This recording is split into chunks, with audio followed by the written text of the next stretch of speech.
Ja, specifike določenih faz podjetniškega procesa so zelo zanimive, ne? In podjetnik mora prilagoditi svoje aktivnosti, svojo ekipo v določeni fazi, v kateri je, in mora vedeti, kje je in kaj so potrebe tiste specifične faze.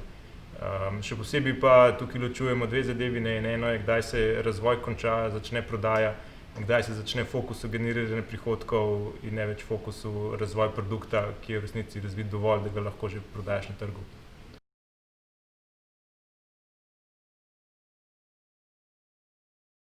Posebej ta faza, ki sledi potem, ko je produkt enkrat razvit, pa se začne prodaja, pa je treba začeti načrtovati podjetje, ne pa več samega produkta.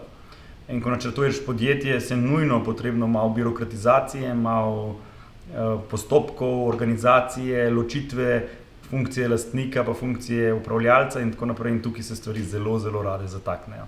In povzročajo zelo stresne situacije za podjetnika samega, kar pa pol kot rezultat ima tudi to, da vpliva tudi na delovanje podjetja.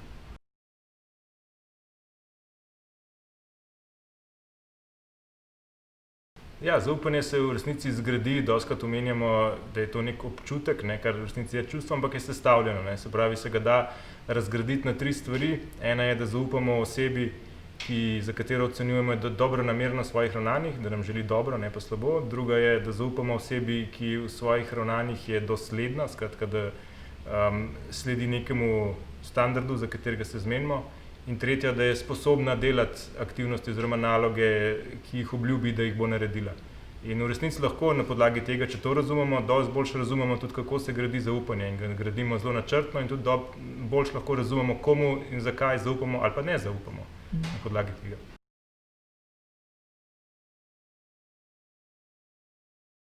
Okej, začne se z odkrivanjem, torej s tem aha momentom, ko se pojavi podjetniška ideja. Zelo pomembna stvar, ki temu sledi, je, da podjetnik dobi potrditev od še nekoga, da je to smiselno. Se pravi, to je faza navduševanja nekoga drugega, ki daje legitimnost ideji. Potem naslednja stvar, ki se zgodi, je, da se podjetnik začne aktivno ukvarjati s svojo poslovno idejo. In cilj po tretjem koraku, ko se dogaja razvoj, je cilj razviti nekaj, za kar je nekdo pripravljen dati svoj denar. Torej prva prodaja. To je najbolj pomemben mejnik, ker od takrat naprej podjetnik mora nehati razvijati svoj produkt ali pa upočasniti razvoj in se bistveno več ukvarjati z razvojem podjetja in same prodaje. In potem, če to dobro počne, pride do prve točke preloma, kjer se prvič uspemo pokriti vse stroške za prihodki, ki jih imamo. Ampak to še ni končno stanje, zato ker ponavadi so ti stroški prenizki, ker je treba normalizirati plače, pogoje in tako naprej, tako da je treba se še kar pomatrati, da pridemo do točke preloma 2. In potem sledi nadaljnji razvoj podjetja do ene zelo pomembnega trenutka, ko podjetje ne potrebuje več podjetnika.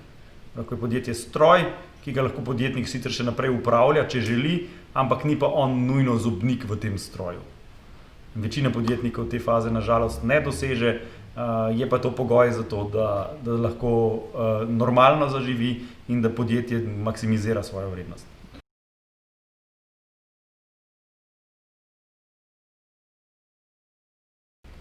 Ja, le-ta se ima, ne, se pravi, dostikrat razumejo, da je v bistvu podjetje in oni so eno, ne, kar pa seveda ni res, ne. Podjetje pač je neka druga institucija, neko drugo sredstvo, ki ga imaš, ki je namenjeno doseganju nekega tvojega osebnega cilja, ne. In ga je treba tudi tako razumeti in se je treba distancirati od tega, da razumeš, da je že, ne vem, dobro ime podjetja enako dobro imenu tebe, pač to sta dve različni zgodbi, no. In zato je potrebno, da naredi podjetnik to tranzicijo iz podjetnika v menedžerja, kjer pač menedžer upravlja vlogo vodenja, vodenje ekipe, podjetnik pa svojo lastniško funkcijo, ne. Saj logično je, da je to dolg časa je ena in ista oseba, ampak sčasoma z razvojem podjetja je pa treba te dve funkciji ločiti. Lahko jih še nekaj časa ena oseba upravlja, ampak če ne drugače po neizbežni življenjski logiki, čez toliko desetletij bo mogel to funkcijo do drug upravljati, ne. Torej je fajn, da se na to pač zavestno in s časoma pripravljamo, ker do tega neizbežno pride. Ja, če jaz potrdim, kar je Blaž rekel, najtežji je preiti iz vloge tega hektičnega ustvarjalca v nekoga, ki je urejen upravljalec. In temu se ljudje kategorično upirajo.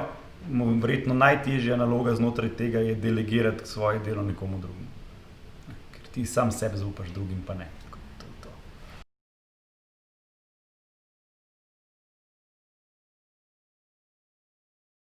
Tako, generalni vtis, resni ljudje, zanimivi, tako, zame osebno radoveden sem in so zanimivi projekti.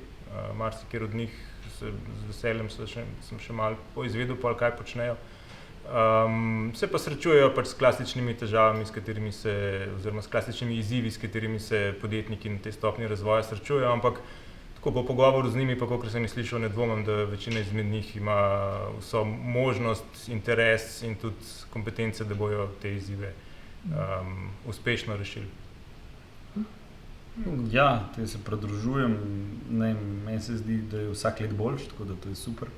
Vsak let so zrelejši ljudje, kar je tudi fajn, imajo resnejši namen, velik potencial. Imajo pa vsi eno skupno točko, da jim manjka prodaja.